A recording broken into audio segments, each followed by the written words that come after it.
গণ অভ্যুত্থানের পরে এখনকার যে সেনাবাহিনী এটা আমাদেরকে জাতীয় নিরাপত্তা নিশ্চিত করতে পারবে না, মানে এটা আমাদের জন্য ক্ষতিকর। সেনাবাহিনী, আমি একটু প্রভোকেটিভ হচ্ছি আপনাদের জন্য, কারণটা হলো গণ অভ্যুত্থানের মধ্যে দিয়ে জনগণ কিন্তু বলে দিয়েছে তাদের একটা ঐক্য আছে। এই ঐক্যটা হচ্ছে ফ্যাসিস্ট শক্তি, ফ্যাসিবাদ, সকল প্রকার ফ্যাসিবাদ, সকল প্রকার গণবিরোধী লুটেরা মাফিয়া শ্রেণীর মধ্যে জনগণের ঐক্য। এর বিপরীতে যখন আমরা জাতীয় ঐক্য বলি, তার মানে ওই গণ ঐক্যকে দমন করবার জন্য আমরা এই শব্দটা ব্যবহার করছি। তো সেই জন্য আমি মনে করি যে আমাদের প্রথম যেটা দরকার, তাহলে ধারণাগত স্পষ্টতা, যে আমরা কেন ব্যবহার করছি ওটা। আমাদের হয়তো মনের বাসনাটা ইতিবাচক হতে পারে, কিন্তু আসলে কিন্তু আমরা শেষ পর্যন্ত প্রমাণিত হব যে আমরা গণ অভ্যুত্থানের বিপরীতে দাঁড়িয়েছি। এটা খুব গুরুত্বপূর্ণ। 2 নম্বর হচ্ছে জাতি রাষ্ট্রের ধারণাটা এখন আন্তর্জাতিক প্রজাতান্ত্রিক ব্যবস্থা এটা কেউ ব্যবহার করে না।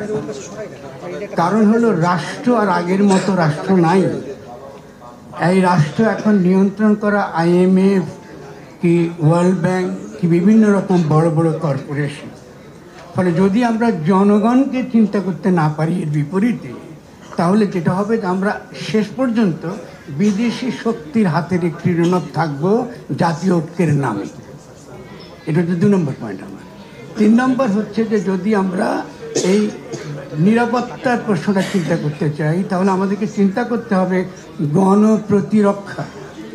এই গণ অভ্যুত্থানের পরে কী করে জনগণকে আমরা একটা সম্ভাব্য এই রাজনৈতিক যে বিপদের মধ্যে আমরা আছি, এই বিপদের সঙ্গে মোকাবেলার জন্য তাদের যে সামরিক প্রস্তুতি, তাদের যে অন্যান্য চিন্তার প্রস্তুতি, তাদের যে অপরাপর বিভিন্ন বিষয়ে দক্ষতা অর্জন করা, এই ক্ষেত্রে আমাদের একটা ম্যাসিভ ট্রেনিং দরকার।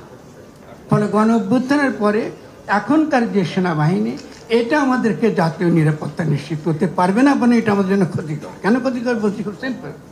ম্যাজিস্ট্রেসি নিয়ে সেনাবাহিনী আছে, এবং এই সেনাবাহিনী যদি এই ইতিমধ্যে যে নির্বাচন নিয়ে তার যে অবস্থান, এই অবস্থানের পরে একটা জটিল পরিস্থিতি তৈরি হয়েছে, কারণ তার ভাবমূর্তি নিয়ে প্রশ্ন উঠেছে। ফলে সেনাবাহিনীর সঙ্গে জনগণের একটা দ্বন্দ্ব যেটা আমরা তৈরি করছি, এটা আমাদের কারোর জন্য ভালো হবে না। ফলে সেখানে একটা ঐক্য দরকার। সেটা ঐক্য করতে হলে সেনাবাহিনীকে অনেক বেশি বিচক্ষণ হতে হবে, অনেক বেশি দূরদর্শী হতে হবে, এবং পুরনো যে সেনা প্রতিষ্ঠান চালাবার যে পদ্ধতি, এটা আমাদের মতন তৃতীয় বিশ্বে এটা খাটে না, এটা চলবে না।